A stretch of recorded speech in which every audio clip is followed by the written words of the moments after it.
Good afternoon, everyone. I will look to call the 15th meeting of Civic Works Committee to order. First, I'd like to start with the City of London is situated on the traditional lands of the Anishinaabeg, the Haudenosaunee, the Lenape, and Attawandaron. We honor and respect the history, languages, and culture of the diverse Indigenous people who call this territory home. The City of London is currently home to many First Nations, Métis, and Inuit today. As representatives of the people of the City of London, we are grateful to have the opportunity to work and live in this territory. The City of London is committed to making every effort to provide alternate formats and communication supports for meetings upon request. To make a request specific to this meeting, please contact cwc@london.ca or 519-661-2489, extension 2425. Please check the City website for additional meeting detail information. Meetings can be viewed via live stream or on YouTube and the city's website. Okay, we'll start with item 1. I'm looking for disclosures of pecuniary interest. Seeing none, we'll move to item 2, our consent agenda. We have a number of items that are here for consent. What I'm looking to do, if I do not hear from members of the committee that they'd like anything else pulled, I'm looking to put items 2.1 to 2.4 and 2.6 to 2.8 forward for consent, and then we deal with 2.5 in the delegation after these items. Okay, I've got Councillor McAllister and Councillor Trosso for mover and seconder. And any questions on the items 2.1 through 2.4 or 2.6 to 2.8?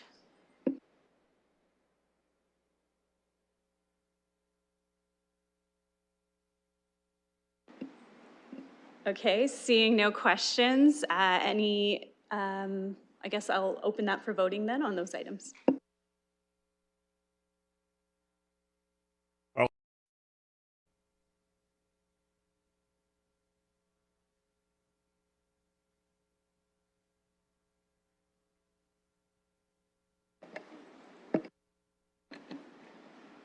Closing the vote, the motion carries 5-0.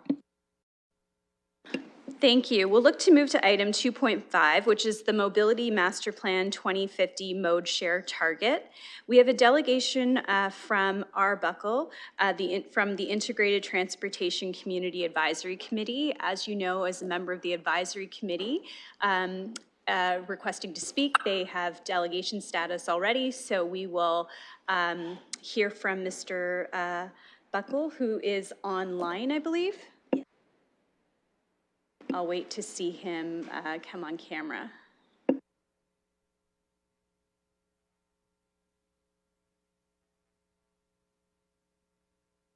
Hi, Mr. Buckle. Okay, so you have 5 minutes for your presentation on the MMP. Does staff also have anything presentation? Okay, so we'll wait to, we'll provide you with that opportunity first, and then we'll move from there to our discussion. Please go ahead. Okay, may I share my screen?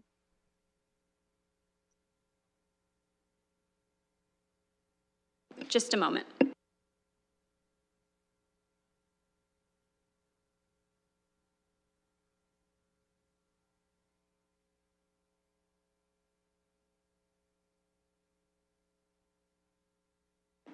Okay, thank you. You should be able to. Go ahead.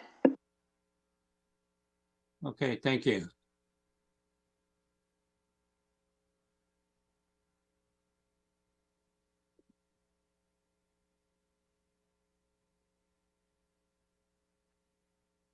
Okay, we can see your screen. Go ahead, and you have 5 minutes. Thank you. Thank you for the opportunity to speak to the committee on behalf of the Integrated Transportation Community Advisory Committee. We're speaking specifically about the Master Mobility Plan Mode Share Target that is being presented to committee today.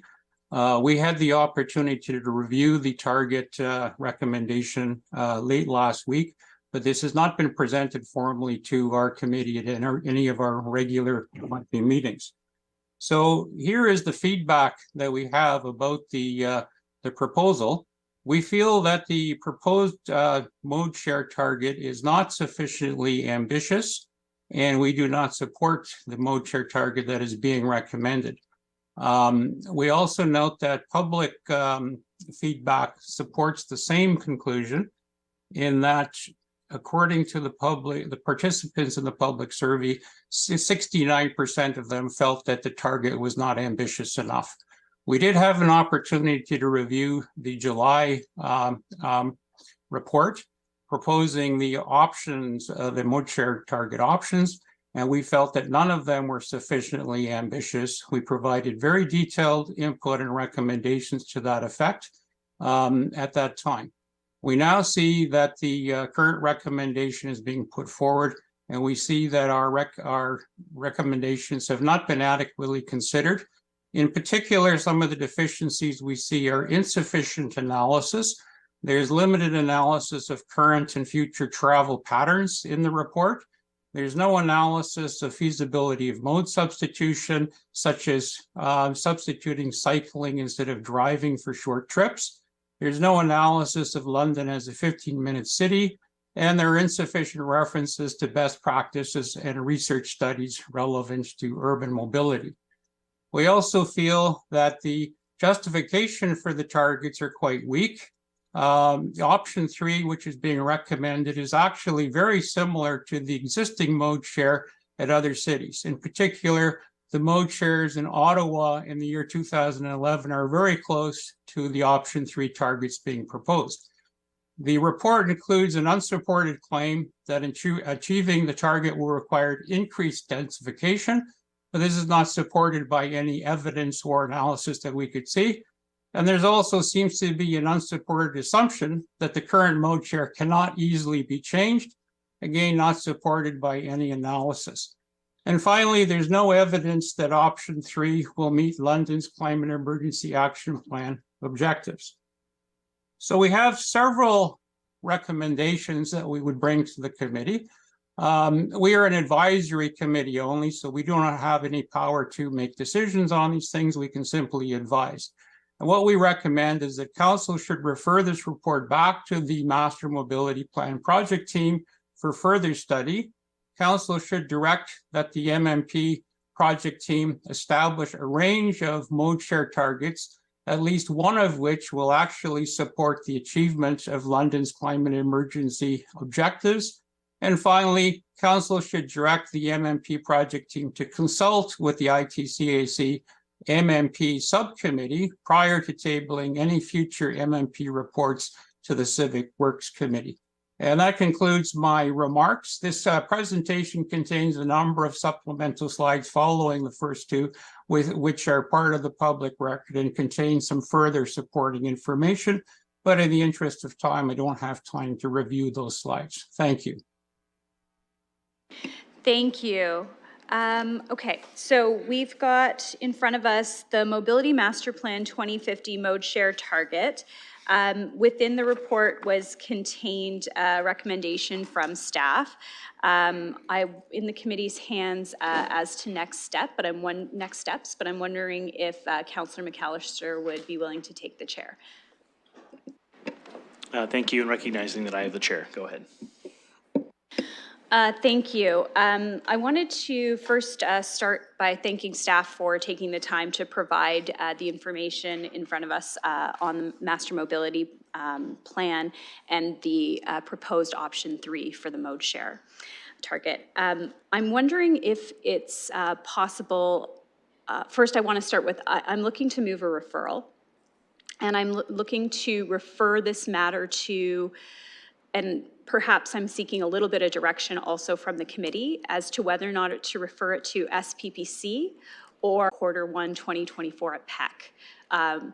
So I am not sure if maybe the clerk would be able to provide a little bit of commentary on whether or not I'm trying to sequence this so that we get the information or deal with this information on the mode share at the same time when PEC is dealing with the land needs study, so that the two are more complementary and intertwined in terms of the response. Would staff like to respond to that? Madam Chair, we do have our colleagues here from Planning and Economic Development, and they may be able to provide some additional information to committee about the integration between this work as well as the lands needs study. We don't believe that approval of the modal share will predispose the outcome. We are working collaboratively, but I will turn that over to Mr. Adema to follow up. Thank you, and through the chair. So we are working on an update to the landing study for that makes up the London plan. So looking at the or taking the growth forecasts that were approved by council at the end of last year and applying those to the anticipated or forecasted unit types and growth pattern. We are anticipating a report that would come in Q1 of next year, which would address a few matters, including confirming intensification as well as employment conversions as well as some other matters. As Ms. Chair said, I don't believe the outcome of this report would presuppose that analysis. So as we're reviewing specifically the intensification target, there's a number of factors that will be including in that analysis, servicing issues, considering the impacts of policy changes that are a result of Housing Accelerator Fund projects that are on the horizon, as well as considering additional land that may become available through potential employment land conversions. And then the recommendation or direction based on this report and the mode share target will also inform that analysis. So my perspective is that having a recommended mode share with an attached level of intensification to go along with that will be an important input into the intensification target analysis. And we are working together, but in my opinion, having a decision on this report and the mode share target will be a valuable input into that next step analysis, which includes the overall intensification target. Councillor Ram, follow up? Thank you. I appreciate that feedback on the potential for a referral here. My concern is just that, to me, there's too many unknowns right now when it comes to how we're going to address our intensification targets with some of the impacts from Bill 23, some of the changes with, how we're going to look at DC studies going forward. I feel like I also need my fellow councillors that are on Planning Environment Committee to weigh in on whether or not they also can support this based on the intensification piece. I feel like we're guiding work from one committee to the next without having collaborative conversations, whereas staff are having those conversations, councillors are not. And I think when we do that, we potentially put ourselves at risk of having conversations that aren't in alignment with each other. So I am looking to move this referral. I'm just wondering if I'll go to Councillor McAllister because I'm looking for a seconder. Sorry, Councillor Trouser, do you want to second that? Or do you have a comment? I would prefer to say a little bit more because while I support the gist of the referral, there's a few things I want to add to it. I just didn't get that into the main motion rather than have to keep amending it. So may I speak to that before something's put on the floor?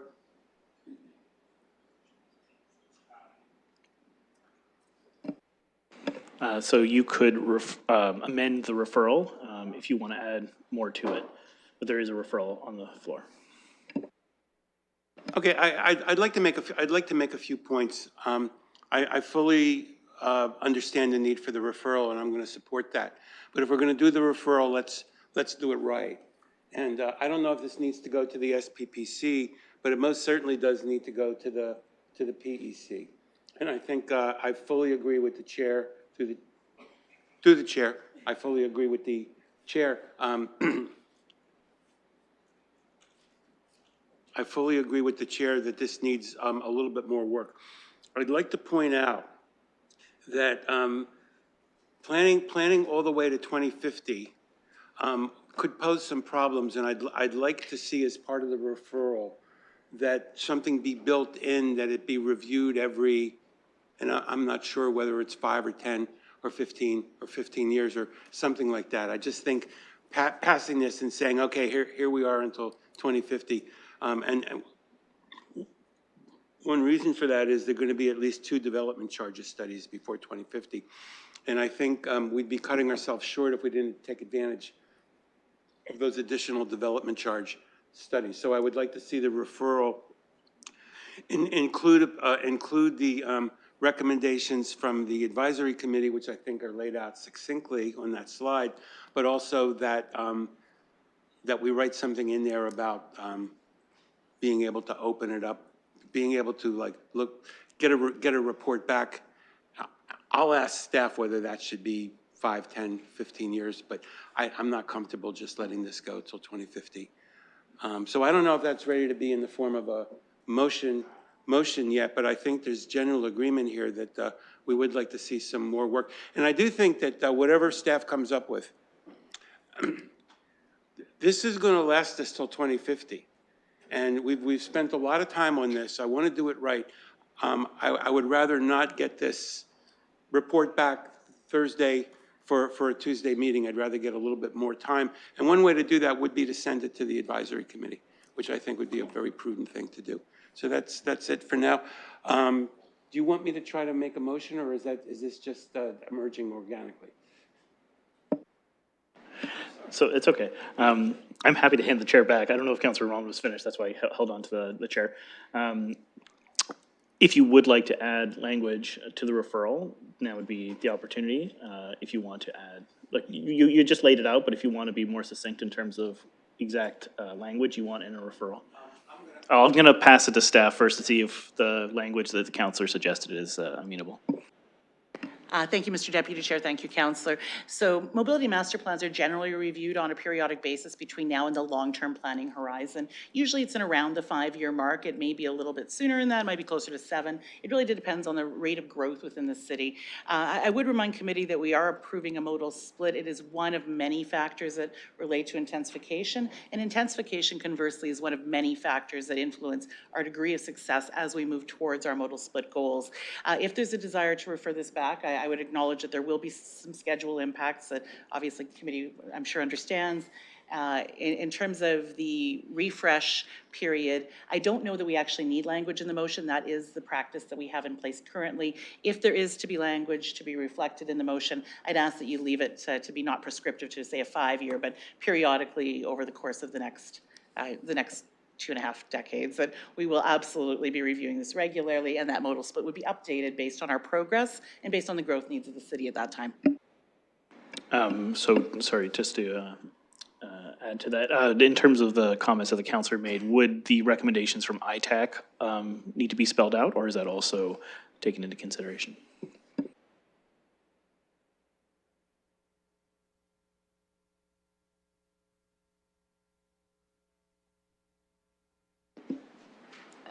Councillor McAllister, you saw Councillor Van Meerbergen's waiting to speak as well. Okay, and Councillor Van Meerbergen is on deck to speak next.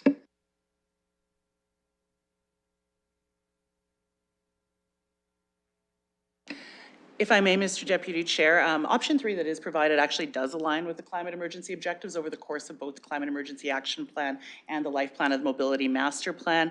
We are happy to go back to the next round of ITCAC for additional input. We did meet with them on a number of occasions related to the MMP, but recognize that this material was not be able to provide it from subcommittee to the advisory committee in advance of Civic Works. And certainly we have been taking and would continue to take reports forward for their feedback as the MMP progresses. So certainly 1 and 3 of those recommendations are fine. 2 actually is fulfilled at this time, as option 3 does meet those needs. Okay, thank you for that. And moving to Councillor Van Meerbergen, go ahead.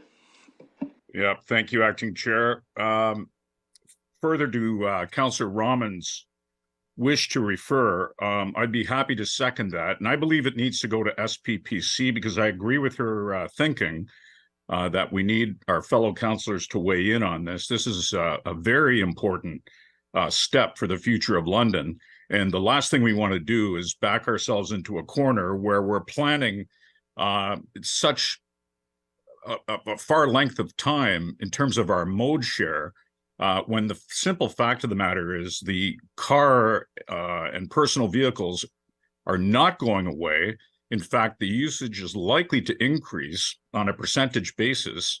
And the last thing we want to do is constrict and constipate our road system even further, damaging our local economy. So this has to be thought out, and it has to be done in a proper manner. So I fully endorse going to a referral to SPPC, and I would suggest we go to the meeting in November. So that would be my second of the motion, if Councillor Rahman agrees to that. Councillor Rahman, would you like to respond?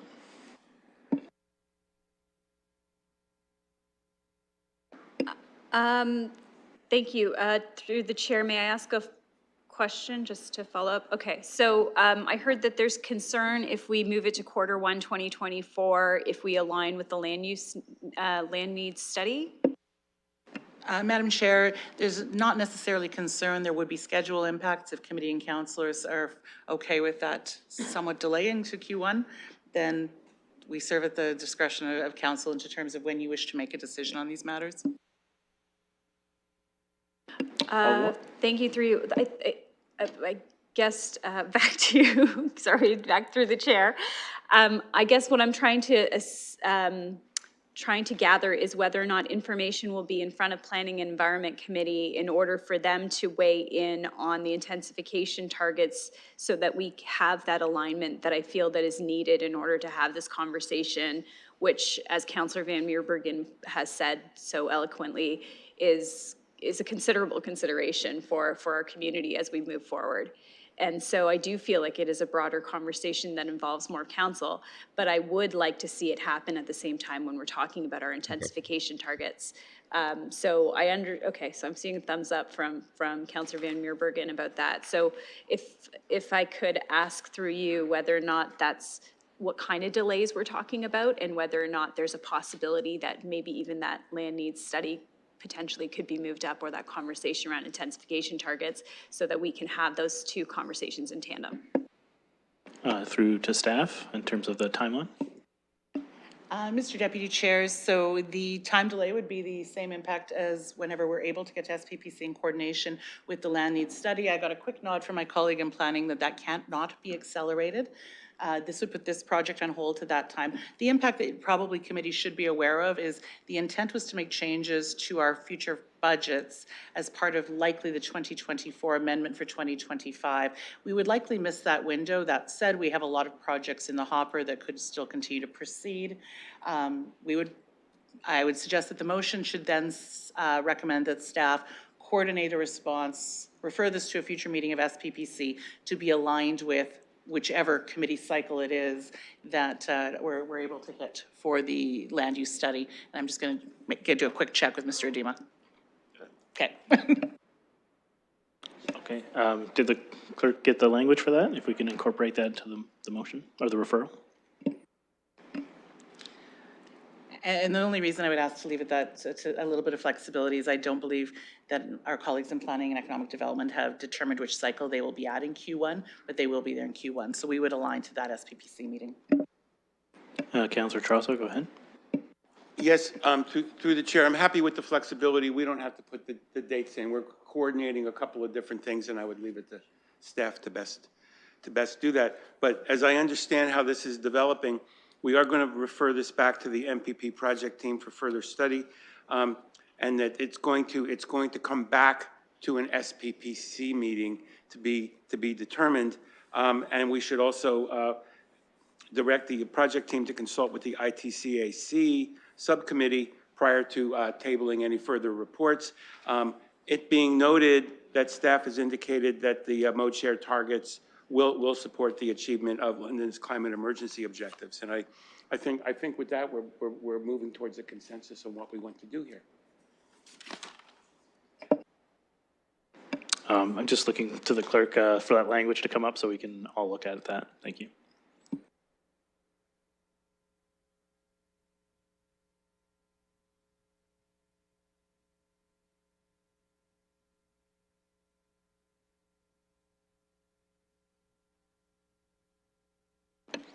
Through the chair, or through the acting chair, sorry.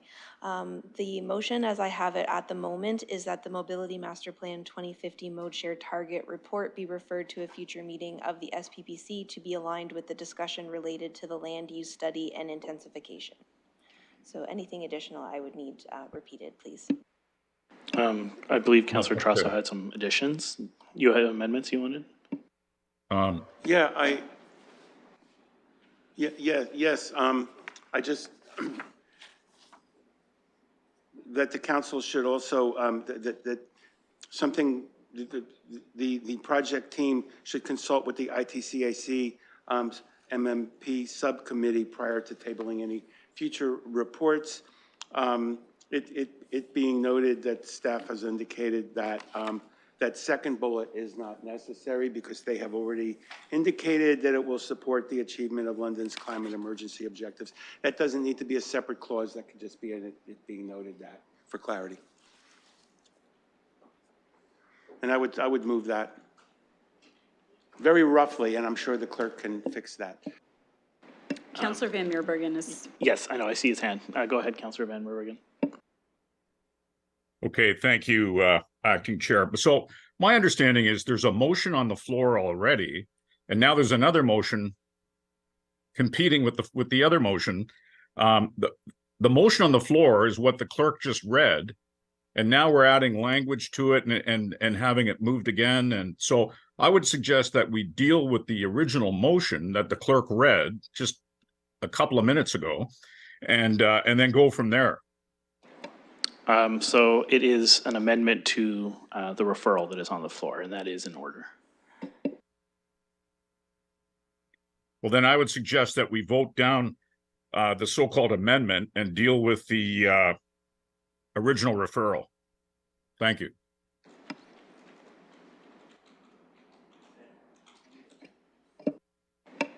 So in the referral, could we have those as Part A and Part B?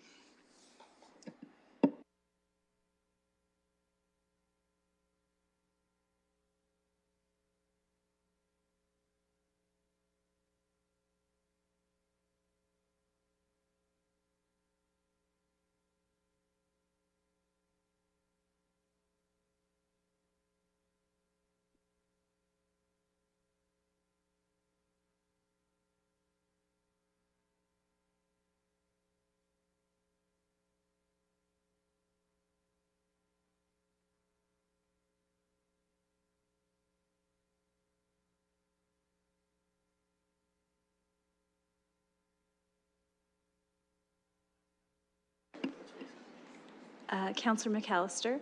So we were just, again, conferring with the clerk, so it is amendable. Okay, it's an amendment to the referral, yes. And just a reminder to not have sidebar conversations. Thank you.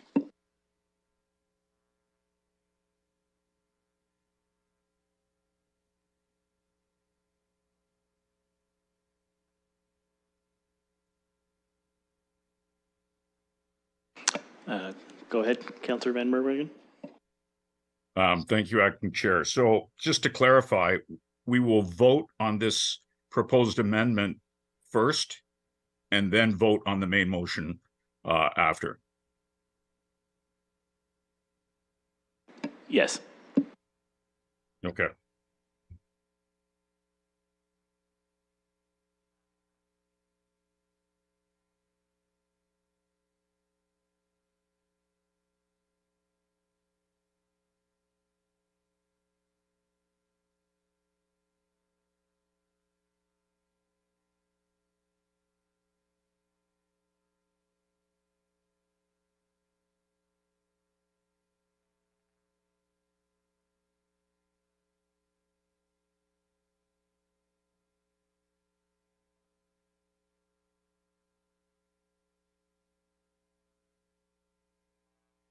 Through the acting chair, if I may ask a question.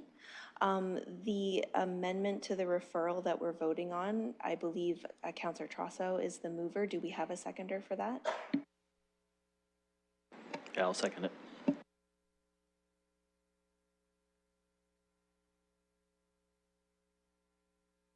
Go ahead, Councillor Roman. Thank you, and through you, and on the referral, or sorry, on the amendment, sorry. So I am comfortable with part B, where we're referring it back to the committee to provide, the advisory committee to provide their feedback. However, the second part, it being noted, I will not be supporting because I think it presupposes an outcome. It presupposes that we're going to choose an option where we're trying to send it back to a committee to make a decision based on the information provided at another committee as well as to SPBC. So I just worry that we're presupposing an outcome by putting in it being noted that if we choose the staff recommended target, it's X. I just feel like it's redundant anyways because it's in the report. So I won't be supporting the it being noted. Okay. I'd just like to see the language before I make any comments. I haven't really had a chance to make any comments yet, but yeah. Okay, one moment. Councilor Trosso, go ahead while I review it.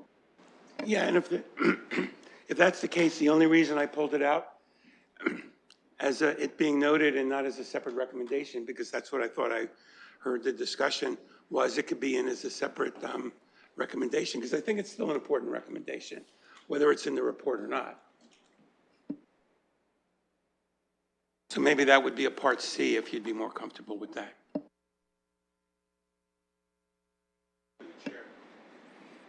Okay, so you want to split it and have it being noted that this will support the climate change emergency goals as a part C. Yeah. Okay. Yes. Okay. Can we have that split out, please?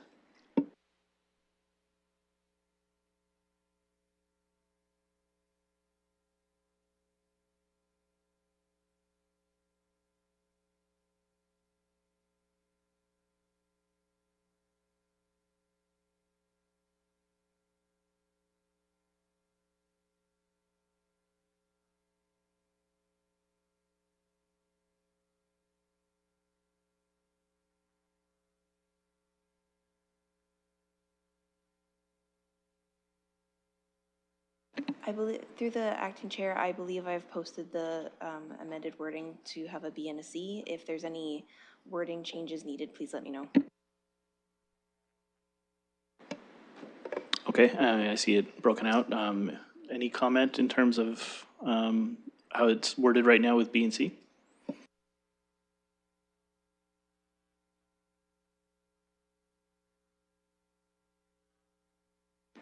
I'm going to take the opportunity to speak from the chair then, because I haven't had an opportunity to speak yet. But I actually agree with Councilor Rahman in terms of, I do feel there's a bit of redundancy in terms of C. I know it was called out in the ITAC report, but I believe the consultation would address any issues. We've heard from staff in terms of it meeting the climate change emergency goals, but in terms of the consultation, those are issues that can be brought up in terms of staff's recommendation and then the committee's recommendation. So I'm happy to second B, but I would not second C. So I would actually look for that to be removed.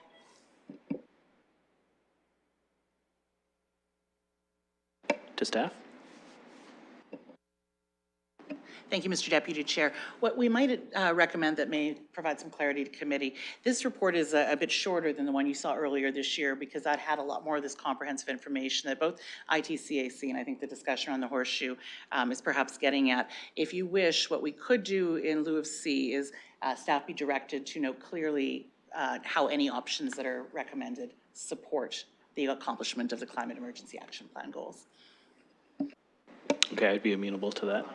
Yes, okay, yep, that's better language if we could have that changed. Thank you, and I would support the seconding of that. Through the chair, if staff could repeat that, that would be wonderful. Thank you. Thank you, Mr. Deputy Chair, and I will try to say it twice in a way that was the same. So C could be replaced if this would be to the satisfaction of the mover, that staff be directed to clearly indicate how any options align with the accomplishment of the Climate Emergency Action Plan goals.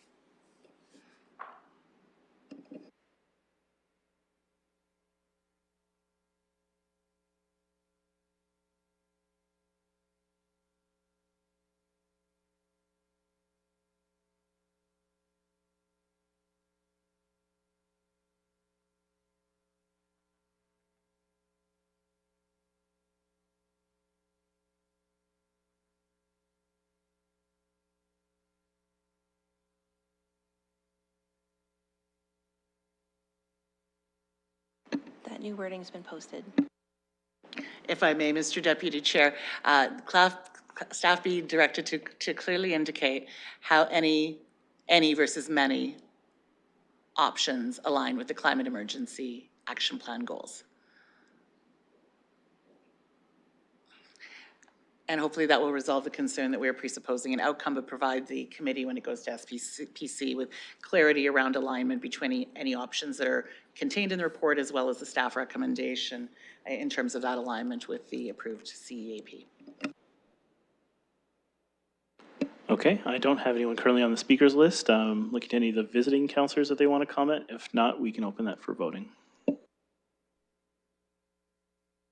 And we're just voting on the B and C of the amendment.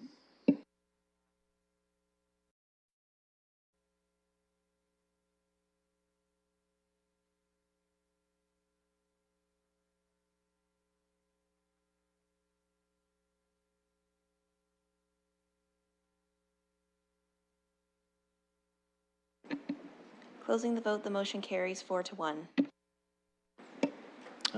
Deputy Mayor Lewis, go ahead. Sorry, through you, Mr. Presiding Officer, I'm going to ask the clerk to please add, we don't need to go back and reconsider, but as the acting mayor, I will be voting today at committee. So if the clerk can please add me as a voting member of the committee.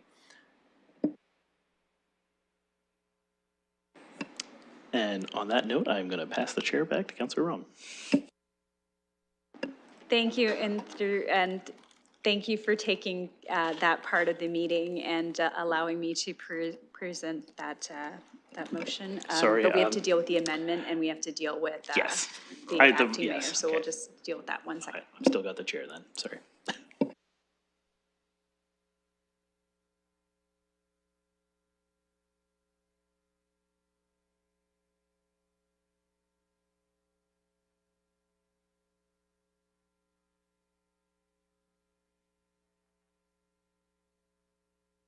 Okay, so we're back on the original referral as amended. If there are any speakers to that, if not, we will open that for voting. Councillor Van Merbringen and then Deputy Mayor Lewis, or Acting Mayor Lewis, I should say. Go ahead. Well, since this motion was presented to us A, B, and C, can we vote on A now as we did on B and C, and then vote on the motion as amended? Because I'd like to vote on A. I have no problem with just the referral. Yeah, we can separate those votes if you want to A, B, C. Right. Okay. Thank you. So whenever the clerk's ready, we will open up for, oh wait, no, I'm sorry, Deputy, the Acting Mayor Lewis wanted to speak to that. Sorry, Mr. Presiding Officer, we're still in debate on the referral. I want to say that I support the referral. My challenge is with the direction that it go to SPPC. And here's why. I've seen, and this is not specific to this council, I saw it in my first term, I saw it before I was elected. Pretty much anything that we deal with could be considered something that, oh, we need all of council to weigh in on, so it should go to SPPC. And then we could get rid of our standing committees and just have 4 SPPC meetings a week. But I, at the same time, think that the land needs assessment and the MMP alignment is important. I think that this would be more appropriate if the MMP was referred as an appendix to PEC with the land needs assessment when that comes forward. And then once that land needs assessment has come forward, that be referred to this committee as well as an appendix for consideration on the MMP, so that the 2 committees are still doing their committee work. I share that as a concern. But I also recognize how complicated that is in this situation. So I'm raising this as a caution because I don't want us to fall into a pattern of referring everything to SPPC. I think it's important that the individual standing committees do the standing committee work that falls under their area of responsibility. So I'm sharing that as a caution. But in this case, I recognize that we're creating some complicated processes of going back and forth between two standing committees whose reports may then not align perfectly with reports to council. So I'm going to, with some hesitancy, say I will support the referral today, but I do so with that cautionary flag to colleagues that I am not a fan of sending everything to SPPC. All of council does get to debate and vote on every item at council itself.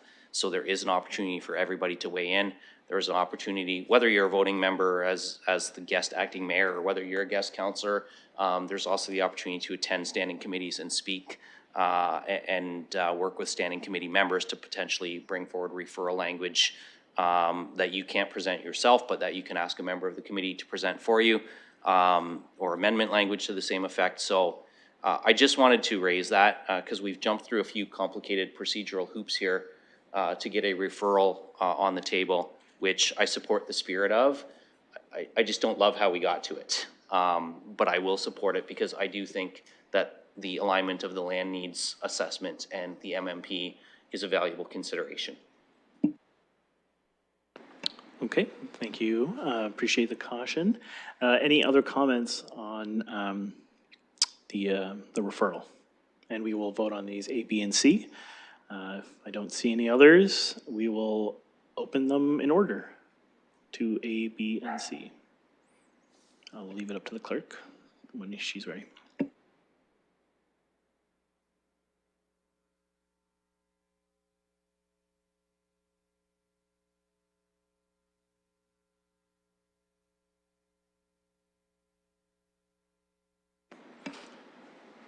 Alternatively, we could do A and then B and C together unless there are objections. We just do 2 votes.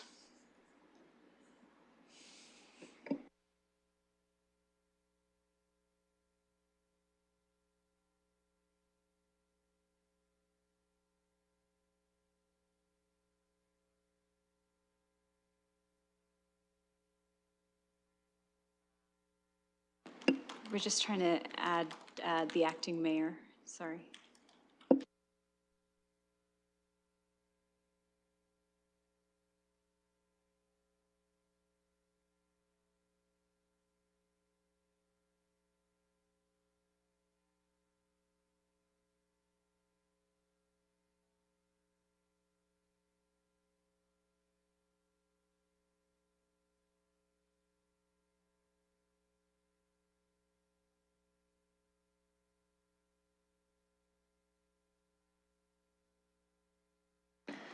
I apologize for the interruption.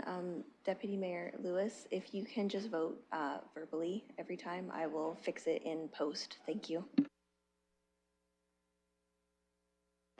And through the acting chair, are we voting on part A alone right now? If we could do A and then B and C, could we just do together as one? Unless there's any objection, then just have 2 votes.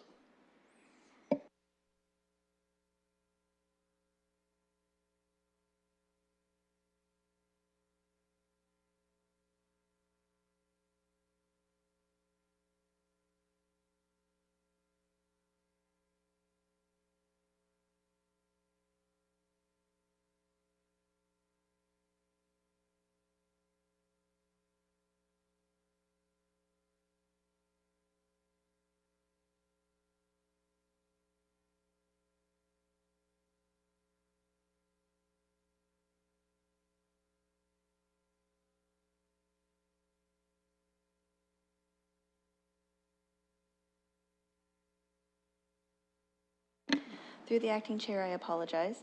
I have part A moved and seconded by Councillor Rahman and Councillor Van Meerbergen. If we are then voting on B and C separately, do I have a separate mover and seconder, or is Councillor Van Meerbergen okay being the seconder? If we could do it as we did with the amendment and have B and C, I'm sure Councillor Trasso and then myself, we could just move and second that. That's fine. Okay, I will post part A right now.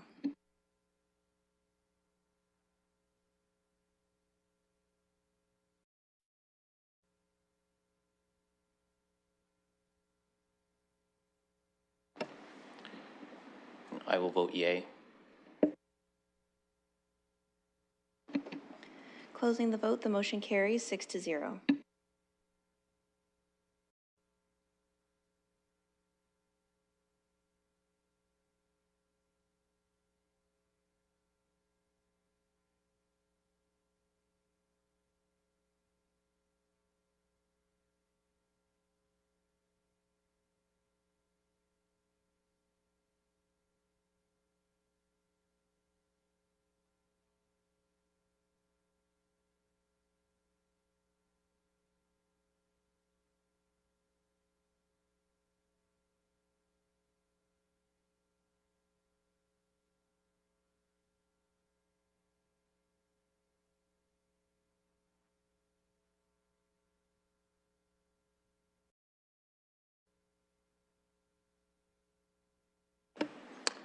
And on B and C, I will also vote yes.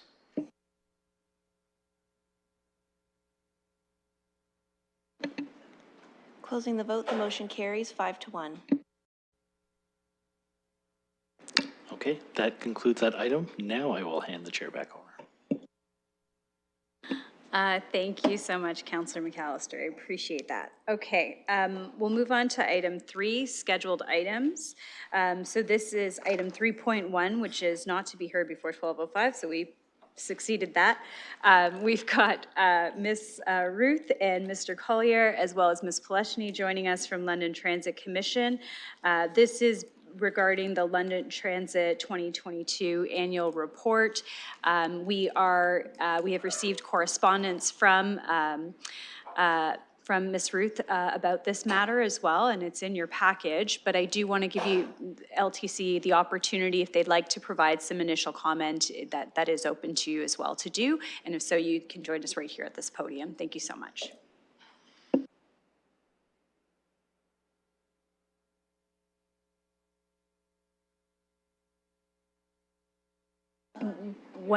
One moment, sorry.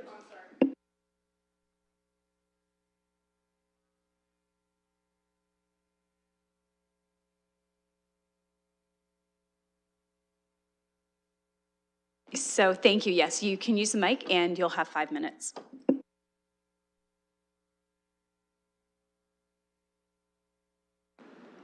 There we go. Sorry, I'm a little technically challenged. Apologies. Thank you again for accepting our delegation today. I am here with my colleague, Mr. Collier, to just give you an overview of why we chose the grading that we did. This grading has been in place for as long as we've been creating business plans for the LTC.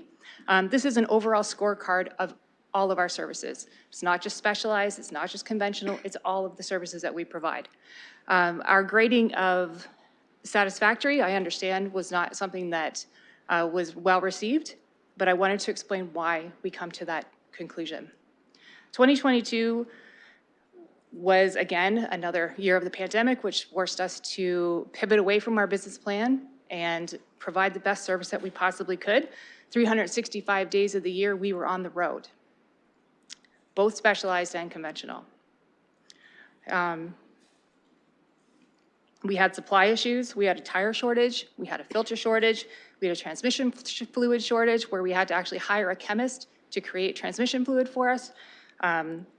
Vehicles that we had ordered a year ago still have not arrived. At one time, we had 38 buses sitting because we could not service them. However, we did not deter from service. We were still on the road. We're aware that there are gaps. We are very clearly aware that there are issues that we are working on, and we are working on. The unfortunate part is with the pandemic, and you cannot get enough staff to drive the buses, you cannot get enough staff to clean and maintain and be mechanics. You cannot do all of the things that you want to do. You simply cannot. And that is why we have the satisfactory grading that we do. It wasn't a case that we put it aside and we just didn't want to do it. It wasn't a case where we started it and thought, it's just not working. It was simply, we did the best we could with what we had. And that was provide service for the entire year. So I am happy to take questions. I will do my best to answer them. If not, I can bring up Ms. Poleshny. But I hope that helps make it a little more clear. It wasn't trust me when I say the commission is not high-fiving each other because of all the great things we did. We had to put a lot of things on the back burner. We did. And we are anticipating covering those gaps this year. We have some very exciting developments in all of our plans, and I'm happy to share those with you too as well if you're interested. But that is my delegation, and thank you for your time. Thank you. Thank you for being here and for, first being willing to have this conversation, providing that thoughtful input into the discussion as well. We have a number of delegation requests, and you'll also see some additional communication. I have a request for delegation status that I'd like to deal with all of our requests for delegation status first. And then from there, we can maybe then have any questions from members of the committee back to LTC or back to staff, if that makes sense for everyone from the flow of conversation. Okay, so I will, do you want this? So I'll look for a motion to approve the delegation requests from Mr. Preston, Ms. Lau, and Ms. Sheehan as appended to the agenda and the added agenda. I've got a mover with Councillor Cuddy and seconded by Councillor McAllister, and we will open that for voting.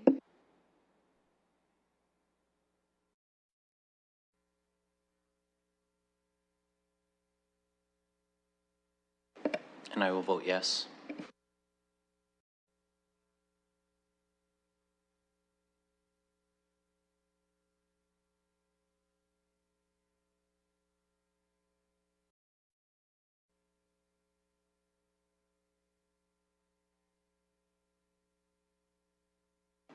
Closing the vote, the motion carries 5-0. Thank you. I understand Mr. Preston Dr. Preston is joining us online today. So I will first go to him for his delegation. And I just want to remind all of our delegates today that we're focused on the grading related to the Transit's 2022 annual report. So just to, again, help to focus the conversation, I know that this could be a very broad topic, but there is that opportunity to have broader conversations with LTC directly. This motion was, again, intended for that 2022 annual report and that rating of satisfactory. So I will go to Mr. Preston first, and you have 5 minutes. Thank you. Great. Thank you. Much appreciated. Ultimately, I think there are some clear issues with the LTC self-evaluation tool. If satisfactory work is a nebulous claim of progress toward a stated goal in the work plan. But more than that, I question the adequacy of the self-evaluation tool in capturing the lived realities of paratransit users. The volume of emails and phone calls that I've received this summer from riders reporting service failures is, although not unsurprising given my experience, troubling, to say the least. Many of these people have stated that they have come to me because they've reported these challenges in the past, but no one was listening to their concern. These are people that felt that they had nowhere else to turn, no way to affect change, and that the horrible things that they were experiencing were not being heard at the tables in the commission. When we've asked for details or timelines about what the LTC has done or what they're going to be doing to fix the problem, we often get these answers of, quote, it's in the plan, or we're working on it, or it's coming. And that might sound optimistic, and I'm very interested to hear the presentation that's coming tomorrow. But unfortunately, this has been the same message that we have heard over and over again for years. Their accessibility plan for last year said that they were undertaking assessments, but I haven't seen any of those assessments or heard any of the action items that resulted from those assessments. They stated that smart cards would be coming online in 2020, a year after implementing the system on conventional transit, contrary to the AODA. We were then told it would come in 2022. Now we're being told it's coming in 2024, meaning almost 5 years of violation that clearly states in the AODA that payment method parity must be found across transit system. And last month, after denying our request for delegation, we were directed to submit questions directly to the manager of the LTC, and to date, I have yet to receive a response to any of these questions. The LTC said that last year, what they did, their work was satisfactory. But for myself personally, I do not find it satisfactory that people are required to dial hundreds of times to book a ride, sometimes not getting through. I don't think that it's satisfactory that people have to wait sometimes for over an hour for late rides without any contact from the LTC, again, contrary to the AODA transportation standard. And users have received reprimand letters for not waiting outside, sometimes in the cold or in the rain, despite this common experience of rides arriving late. I don't find it satisfactory that service dogs are being denied entry or are not being managed correctly on the buses. I don't think it's satisfactory that users are giving up on the service entirely because it cannot consistently get them to work or school on time.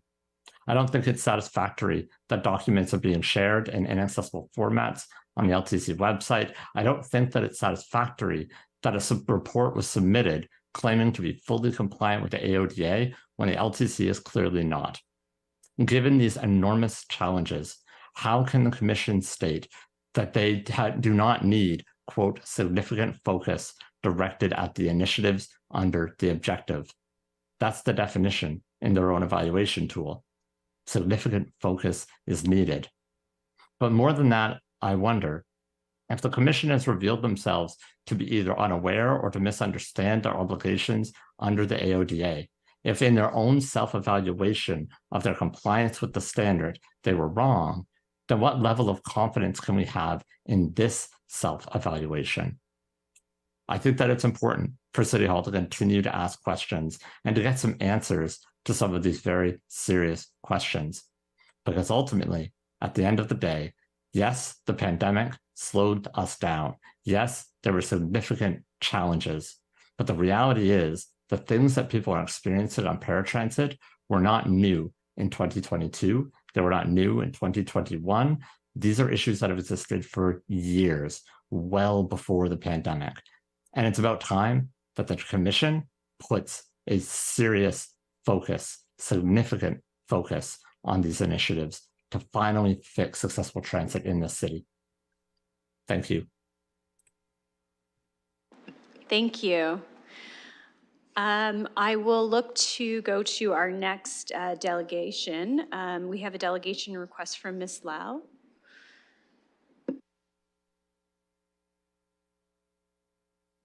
Thank you. Do you want to just test the mic before you begin? Can you hear me? Yes, that's Okay, great. thank you. Okay, thank you so much. You have 5 minutes. Go ahead. Thank you, everyone, for allowing me this time to speak to the evaluation of LTC. My name's Wendy Lau, and I'm from Leeds Employment Services. Just to let you know, I'm one of the advocates with this group. The fact that we serve over thousands of people that have disabilities looking for work, going to work, and also life stabilization. I'm speaking today on behalf of the group that are here and also for our clients of our experience. My take is with this self-evaluation, I don't think it's a voice of this customer.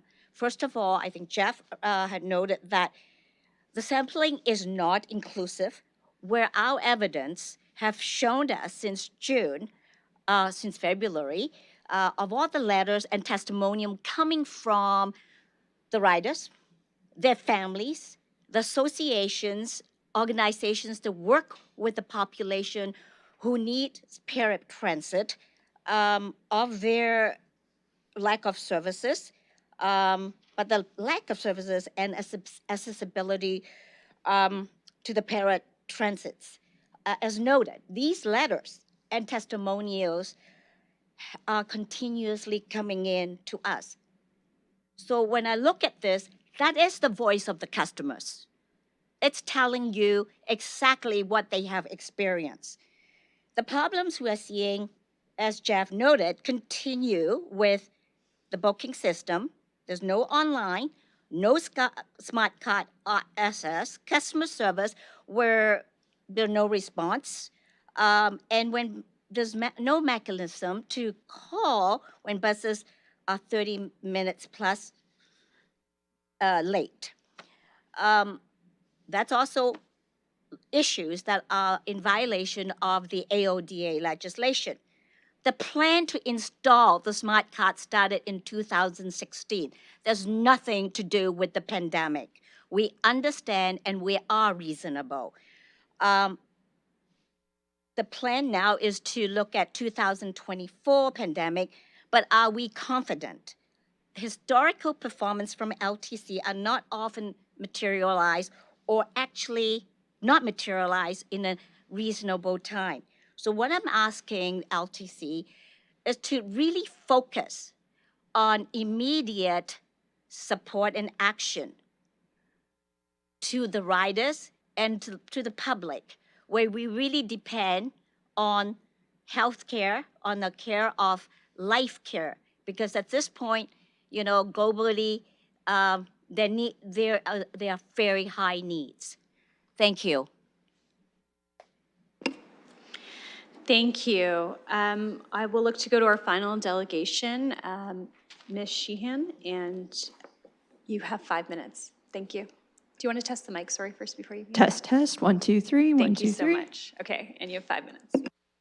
All right. Thank you, committee, for allowing me to speak today. I'm going to try and limit my comments to 5 minutes as much as I can. I have tried my best to combine my notes. I will not only be referring in my delegation to the satisfactory grade, but also the other grades included in the annual report and reasons for why I have grave concerns for those grade scores that the LTC gave themselves. My main concern is the fact that their fiscal responsibility, they rated as good. Anybody that's ridden London Transit over the past 4 or 5 years knows that's the complete opposite. Long before COVID, there were countless decisions made in terms of planning, in terms of routes, in terms of timing, in terms of frequency that were entirely irrelevant, considering they had eliminated routes previously just to invent new routes to make up for that lost area of space, when that time could have been, and that money could have been spent improving the current system that was. And also, I have a concern about their satisfactory grade on, you know, being a affordable and accessible choice. No, it's not. With their consistent, since 2020, almost combined 50% increase in fares to the most vulnerable citizens that depend on this service, and 0 to 6% increase is being applied to the post-secondary institutions that represent a larger majority of revenue and ridership than those that are constantly feeling the burden of the increased fares. I would like LTC to perhaps consider going forward to actually equally divide the increases to every segment of the ridership population, instead of only forcing that burden on one segment. When it comes to, their grading of good on, you know, being transparent, being understanding, and, you know, other things like that, I don't think it's a good. Their customer feedback when it comes to the specialized service is abysmal and has been abysmal for almost a decade. Their timing and frequency, their ability to access, you know, bookings has been abysmal. Their feedback opportunities from the ridership has been abysmal at best, and very clearly our feedback does not equate or nor is it considered in their frequency or other planning decisions, when it very well should be, considering we are the ones that depend on this service. And it's really embarrassing and disgusting that more of the most vulnerable citizens are recouping the costs that LTC willingly took on during COVID when they chose to not collect fares. That was their choice, and they knew full well that it would astronomically destroy their revenue for years to come. And yet their riders are bearing the burden. The riders are bearing the burden of raised fares because of things that we have no say or control over. It's their call, their operations, not ours. And it's really disgusting that we are constantly the burden of recouping based on their fiscal decisions. I would also like to inquire as to how the income-related bus pass program is being allowed to be increased when the new amount will be nearly one third of a social assistant recipient's basic needs amount, and what the city staff at their level are willing to do to maybe not push such a burden on their social service recipients. 30 seconds. And considering Ontario Works is now converting everybody that was getting employment expenses like a bus pass through them over to the income-related bus pass program, it's really concerning that more people are going to be forced to pay more than they really should for less than reasonable access and transit. Thank you. Thank you. So we've heard from our 3 delegations. We have added communication as well. I will look to the committee to see if there are any questions related to the report of folks here from LTC or for city staff on this item.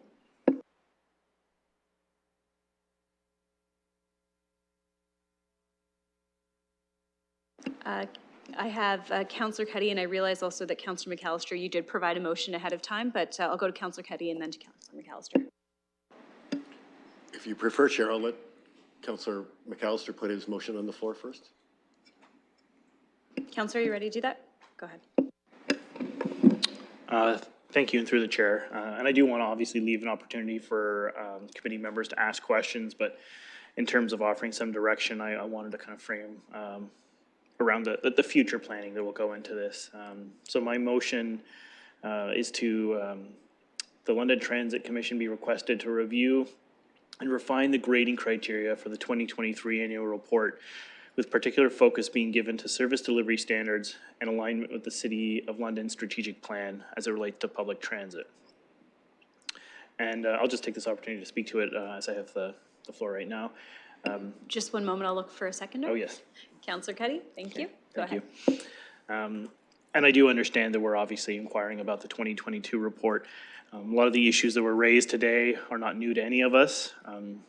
I do believe that those concerns have been heard by the LTC, but moving forward, as has been also said today, we do need a plan and we do need a focus. And a lot of the issues that I've heard really do revolve around our service delivery. And I do want to see in the next report, which comes to us in 2023, a focus on that. I'm giving the opportunity to the LTC to review and refine the grading material because I do think there are shortfalls that we've identified in our review of the 2022 annual report. And so I would like that feedback to be taken on board for the LTC. I know we have 2 councillors who sit on the board with us today, and I appreciate your attendance at the committee. But I do think that these are very serious issues that we know have existed for some time, but we really do need to review and refine the grading material so there's an accurate reflection of the shortfalls and how LTC will evaluate and plan to address them in the future. Thank you. Councillor Cuddy. Thank you, Chair, and through you. I want to begin by thanking all of our visitors and guests and speakers for coming today. I know it's not easy for you to get out and come here and speak to council. And I want to thank you very, very much. I also want to thank Mr. Preston, who I've never met, but I've always been a fan of his. He's so eloquent and he speaks so well and he's so knowledgeable. And so, Mr. Preston, thank you very much for speaking. I just want to mention briefly, Chair, that during the campaign last year, many of us, in fact, all of us, heard at the doors of issues with LTC. The regular service, plus also paratransit issues. In fact, so much so that 20 of my constituents now asked for rides because they couldn't depend on reliable service to get to the polls that day. But I understand, listening to the speakers, that this is probably a systemic problem that has lasted for more than a decade. And I think this is the council chair. This is our time in our turn to help fix the problems for everybody in our gallery and all the ridership of LTC. So I really don't have any questions for, I want to thank, by the way, Ms. Ruth and Mr. Collier for coming today. We want to work with you. We want to fix the problems. We want to solve it. We would like all of the people in the gallery to come back and say, what a great job LTC has done. And I want to be a part of that. Thank you, Chair. Thank you. Over to Acting Mayor. Go ahead. Thank you, Chair. And through you, my first question, and sorry, this is going to feel like engaging a little bit in cross debate, but I'd like to know if Councillor McAllister can clarify the Transit Commission be requested to review and refine the grading criteria for the 2023 annual report. But there's no direction to bring that review back to either this committee or to the commission board or both. And so I'm wondering if there might be a refinement in the direction here as to where this review is going to go. Because I agree with a lot of the sentiment that we heard from some of our guests about long-standing problems, not just COVID problems. And frankly, if we're aligning something with the City of London strategic plan, it falls, I believe, to Council's purview to approve that refined grading criteria before it gets put to use. So that's my first question to you is, can we get some clarification from the councillor on the intent of this motion, and is there any language refinement in terms of the reporting structure after the review? Councillor McAllister, while not engaging in cross debate, would you like to answer that question?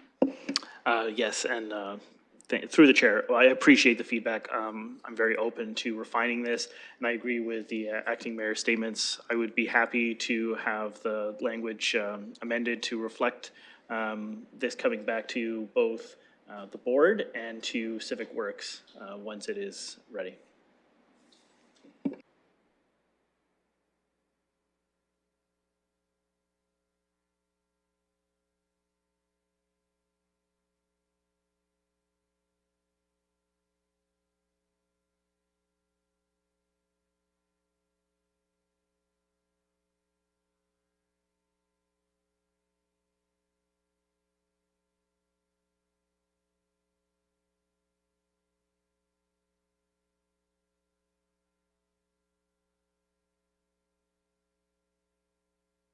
Okay, so that's been updated. So just to capture the language around reporting back to CWC.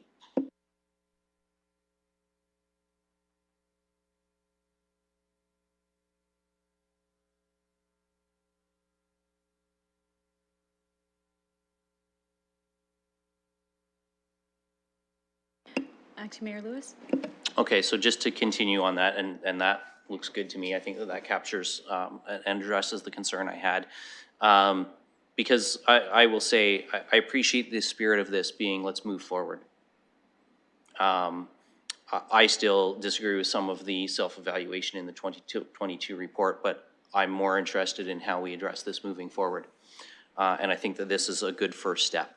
I will say to our guests from LTC that I think in this refining of the criteria, there needs to be a more robust feedback opportunity for members of the public, your ridership in particular, to provide their own feedback. Not that it should be the exclusive feedback that you use for your grading, but that it should be a component of the grading in terms of the customer satisfaction from your ridership. And I think that this is not the, I will say that this is not the only thing I think that needs to be reviewed. And I know that I've had some engagement with the commission members and the management as well over some of the other policies, in particular the moving of stops. And again, I think there's a component missing in terms of the public feedback and engagement that can't just be limited to a a random sampling survey on a bus or on a web link. I think there has to be a more robust process to that. But that's a discussion for another day. I can support this moving forward because I think this is an important step towards addressing these concerns so that they're not concerns in the future. And that's what I want to see. Next year, I want a gallery with guests who are saying London Transit's really made some improvements this year. I want paratransit users to come to us and say, I am so happy with the online booking system that we should have had a long time ago. I am so happy that I can use my smart card now to pay for a paratransit ride just as I can for regular service. But I also want regular service users to come back and tell us that they're getting better service than what they have. I will indicate to Ms., through you, Chair, to Ms. Sheehan, that's going to include some ridership costs. That will include some user fees. And whether that is how we, how the Transit Commission proceeds with its negotiations with Western and Fanshawe student unions, whether that is the funding arrangements with the city and budget asks, and whether that's through user fees, those all have to be components of that moving forward. So I can support this as a good first step, but I think what we've heard loud and clear from both members of council and the community is that we have a serious problem here that needs to be addressed. So let's start today by approving this and taking that first step. Thank you. I'll look to other members of the committee, and then I also have Councillor Ferreira ready to speak. Okay, Councillor Trosso. Thank you, and through the chair, could I just get a clarification on where this leaves, where the motion leaves the matter of accepting or not accepting what was referred back to us with respect to the questions that we asked? Or is it that we're just not going to deal with that and we're going to move forward? Could that just be clarified?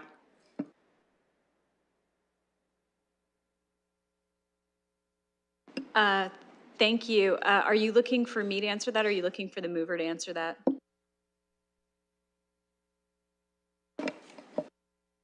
The mover and seconder to answer that? Yeah. Okay, Councillor McAllister, again, not in cross debate, but just answering the question. Thank you. Yeah, the answer guy today. I'm happy to give my intention. So this, obviously, this motion is moving forward in terms of the 2023 report. We would obviously have to vote on this, and then there is still the original motion in terms of accepting the report, because we do still have to accept the report. From my point of view, the reason why I've put forward this motion is I can't change the past. I would like to see the future improved. And what I'm trying to do is offer the LTC the opportunity to review and refine the grading material, which is what we originally had an issue with in 2022. And I think this motion gives them that opportunity. So we would pass this in terms of the future report, but we would still have to accept the 2022 report. Thank you. And Councillor Trosso, just to clarify, into the motion, we could add the motion to receive the 2022 annual report. And if you look at what we included in the referral part 1 and 2, they're very similar to what we're now including as the future work. So I think that we're addressing both the grading component as well as the report back to CWC through that mechanism. So if the mover and seconder are open to also including receive in that, then that would address all those outstanding components as well. Councillor Trosso. Would that motion, and again, this is an honest question, I'm very confused here. Suppose the councillor was not willing to, agree with the response that we get. Would this motion be consistent with that view? Hypothetically. Councillor McAllister? I mean, we could have Part A and Part B. If you still are unhappy with the answers you get and you wanted to vote against what they resubmitted, you'd be free to do so. I'm just trying to find a path forward because I think that we need to move on. 2022 is over and done with. We're in 2023, and I want to see things change moving forward. I don't think that it's going to do us any good to shoot this back. We have heard from the LTC. If you have any questions, I think this now is your opportunity to ask from 2022, but I'm personally in favor of moving forward. If you're against what they have sent to us, you could vote against Part A. Councillor Trosso? through the chair, although we're simply receiving it, we're not endorsing it, which means I could vote for the entire motion if the intent is to just, okay, we've received this, we're not resolving it because we're moving forward. If that's the intent of the motion, I'm happy to just not separate it and support the whole thing. Is that a reasonable interpretation? Councilor McAllister? Yes, I mean, the language says be received. There's no endorsement. It's just received. Thank you. Satisfied, Councillor? Thank you. Councillor Cuddy? Thank you. I think that's been, thank you, through you, Chair. I think that's been answered by Councillor McAllister, and I want to thank him for the motion. And I want to reference what Acting Mayor Lewis said. Let's move forward. We can see what's happened in the rearview mirror. It's not what we want to see. And again, to reference the Acting Mayor Lewis, next year we want to see this gallery full of people who are complimentary and happy with the service they're getting. And so let's move forward. Let's not look at in the back, and we want to make progressive moves. Thank you. Thank you. And I'd like to acknowledge Councillor Ferreira and Councillor Pribble, who are both here, that are from our representatives on LTC. And I know Councillor Ferreira wanted to make some comments. Go ahead. Thank you. And through you, I guess I'll start with echoing Councillor Cuddy's comments, and I would add to that and say when we see the gallery full, that everyone who is here using the specialized transit was able to get easy access to that specialized transit to get here. And that would be including, everything that I've heard from most of the delegates. I feel like I probably spoke to everyone up in the gallery at one point. And just, knowing that, calling a ton of times a day trying to get a specialized ride, and that, just speaking to that and knowing that you didn't have to make those calls. So I do want to thank you for coming out and just, and your advocacy and bringing this to the table. Now, sitting in the middle of everything, sitting between the community who's advocating for this and sitting with LTC, I see both sides of the perspective. I do see the shortages in supply chains and the labor shortages and all the pressures that were on the LTC side. But then I also see individuals who are trying to use these services, making calls, and the stress and the effort that you have to put in to get that ride. So I'm trying to figure out a way to work with people on the LTC and the commission itself to reduce the pressures that we see for the community side and do it in an actual practical way. So I just wanted to speak to both of those sides. I did hear some questions come out, specifically with, let's start with the booking part. I do know that there is some developments on the online booking portal with LTC, so maybe I could look to the commission, to the chair here, Ms. Ruth. Could you speak to the booking system and where we're at on that? Thank you. Ms. Ruth? Thank you. Through you, Madam Chair. I actually have a few updates that will cover up some of what Dr. Preston has referred to.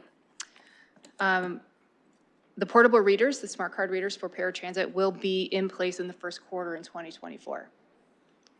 The booking system, the current system that we have right now has been sold, and it's been sold to a company that already has their own booking software, which means they are not going to do any improvements for us.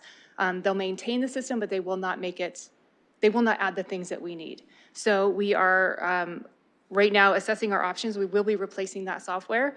We're assessing our options that will allow for online booking, real-time arrival via text, equal access for telephone users, and that also aligns with our service targets. So those are two very big components that we know have been missing, but we have timelines now. As for the assessments, we have done assessments. They've been going on for the last several months. We've increased resources that have become available since August and have been applied to our weekday service from 8 a.m. to 6:30, our Saturday service 8 a.m. to 2 p.m., and our Sunday service from 8 a.m. to 6 p.m. We're seeing a higher demand on Sundays for paratransit. So people want to live and experience their city, so that's what's happening. By the end of 2023, we'll have 1,200 weekday rides, weekday, not weekend, just weekday rides. That's a 20% increase over last year. In August, we had an addendum to our vehicle purchases. So we purchased vehicles through Voyago in 2022, which we are still waiting for. The senior management team of Voyago came up with a new option of a bus that is really going to suit our needs better. We've already received 2. There's 2 more coming that will be on the road, I believe, in the next 2 weeks, in the middle of November. These new buses have ramps as opposed to lifts. It's a safer experience for our operators. It's a safer experience for our customers, for sure.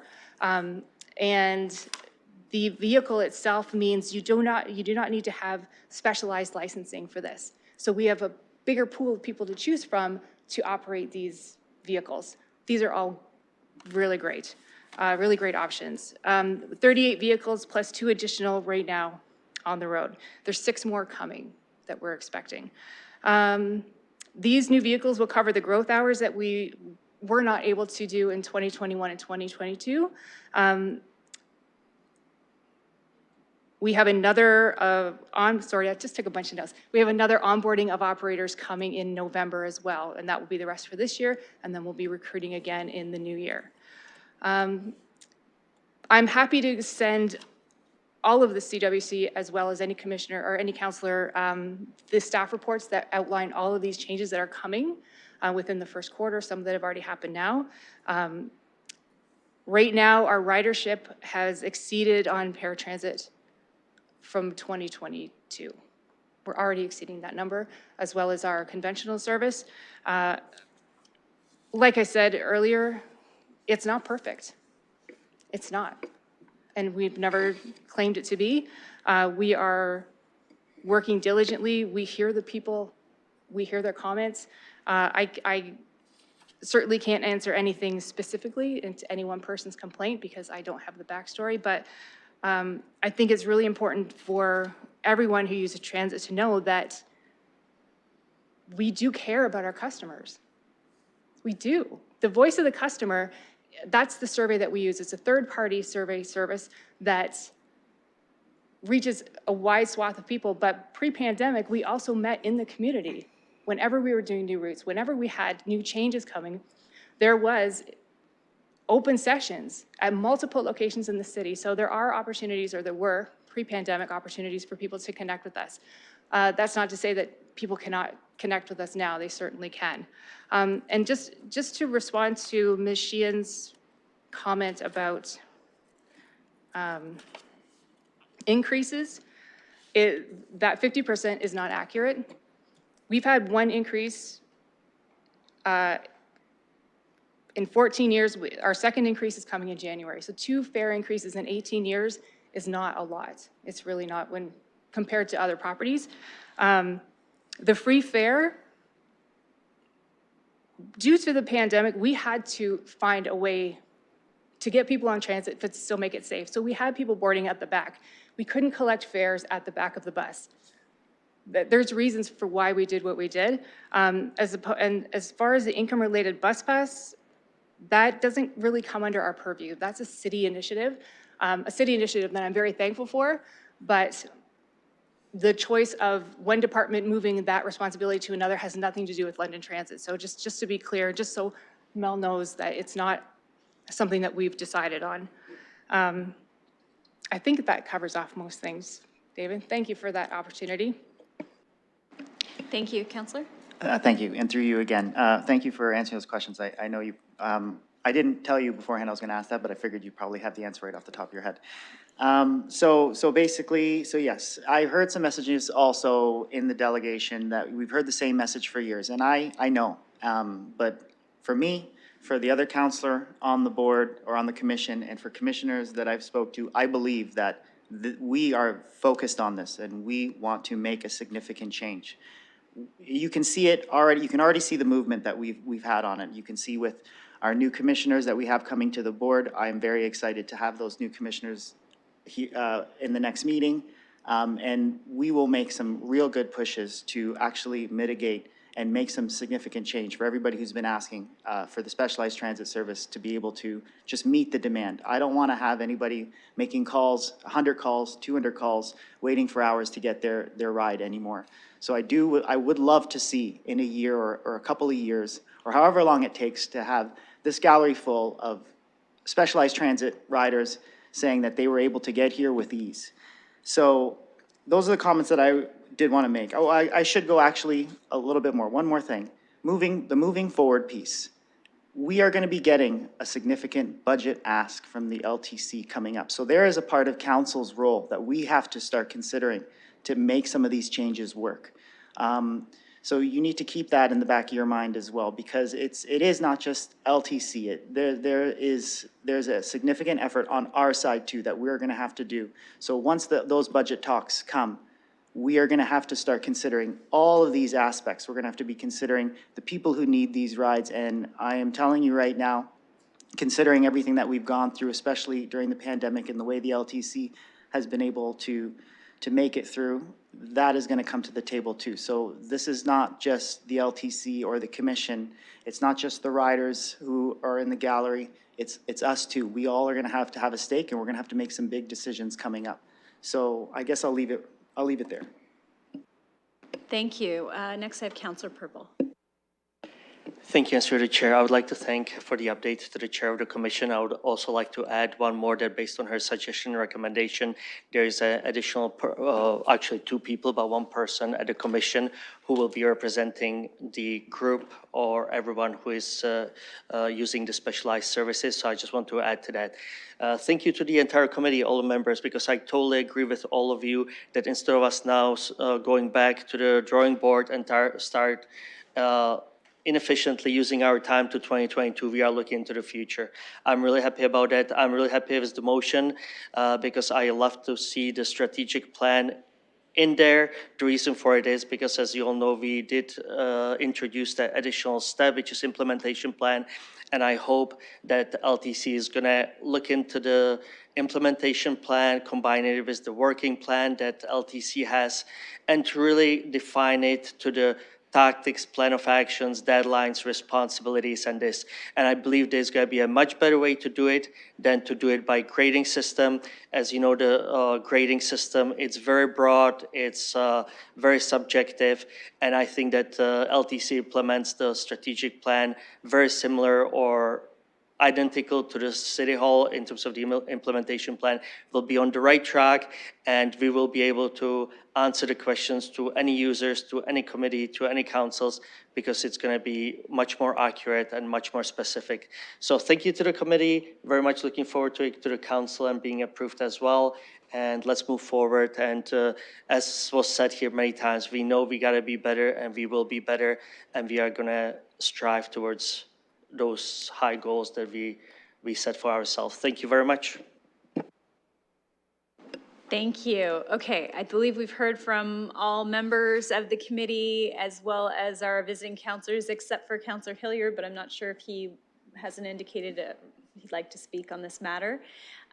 So with that, we will look for a motion to, well, we've got the motion in front of us, which includes the motion to receive. So we will open that for if everyone's ready to vote on that matter.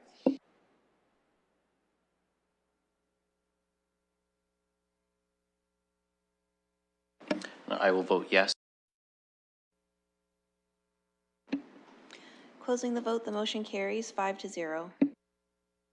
Thank you. And I just want to take a moment again to say thank you to members of LTC, board members, as well as Ms. Pleshny for joining us today and for being so open to conversation.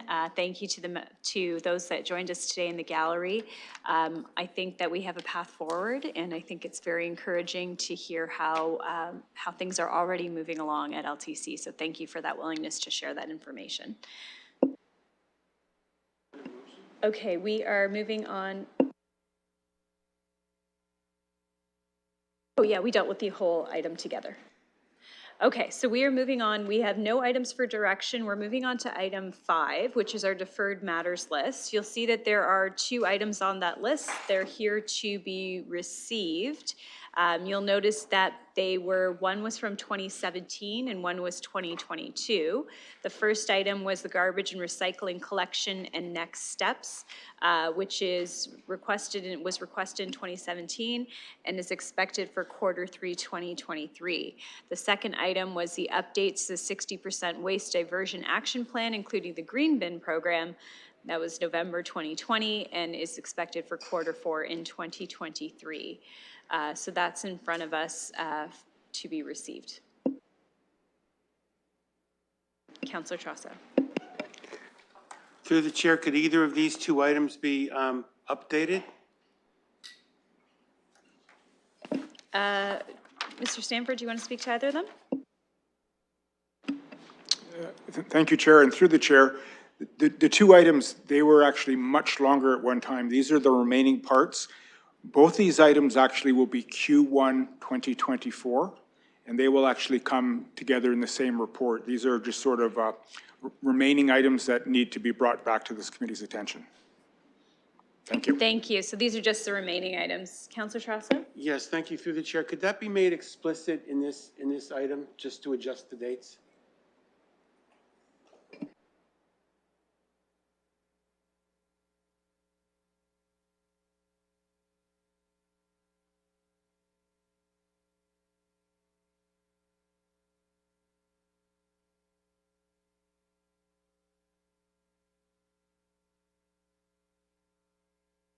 We don't really need a motion to do that. Acting Mayor? Thank you, Madam Chair, and happy to start speaking so you can catch your breath there. Yeah, so typically, I know for colleagues, the deferred matters is a new addition to the agendas. These used to be a regular occurrence on each agenda to keep us up to date with the items that were not yet closed. But it has always been, it hasn't required a motion. On a verbal update from staff, the clerks have simply updated it for the next committee cycle. So the next report, the clerk should just simply have those new Q1 of 2024 dates in there for committee's reference. Okay, thank you. So this is, if there's no further conversation on this item, this is for a motion received. Looking for mover and seconder, Councillor McAllister and Acting Mayor Lewis.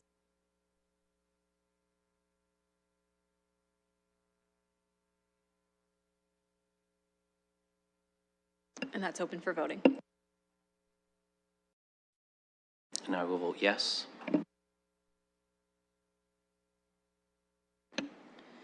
Closing the vote, the motion carries 5-0.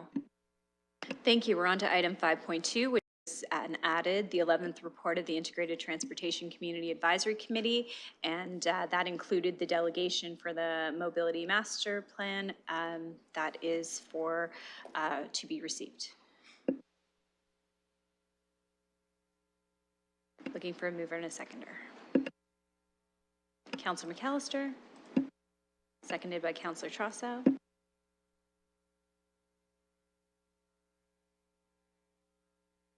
We'll open that for voting. And I will vote yes.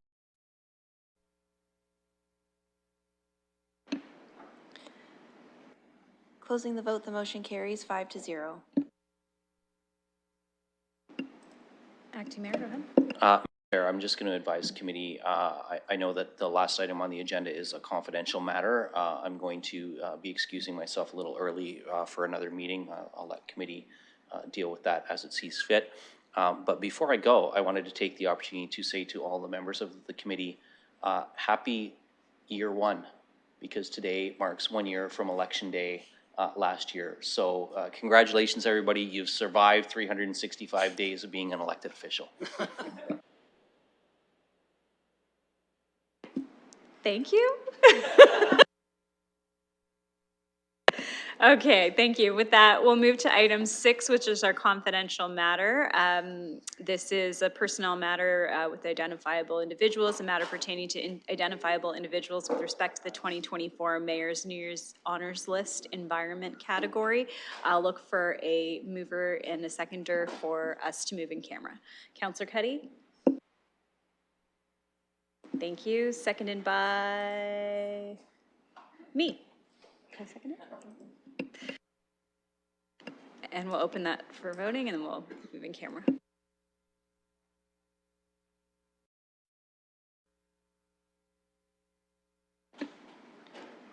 Closing the vote, the motion carries 4-0. We'll need a few minutes.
Thank you. I'll go to Councillor McAllister to report out. Thank you, through the chair. The committee went in closed session for a personal matter, a matter pertaining to identifiable individuals with respect to the 2024 Mayor's New Year Honor List for the environmental category, reporting out that progress was made. Thank you. We are on to item number 7, which is a motion to adjourn. Councillor Cuddy, Councillor Trosso, hand vote. Thank you. That is carried. Thank you, everyone, for a productive meeting.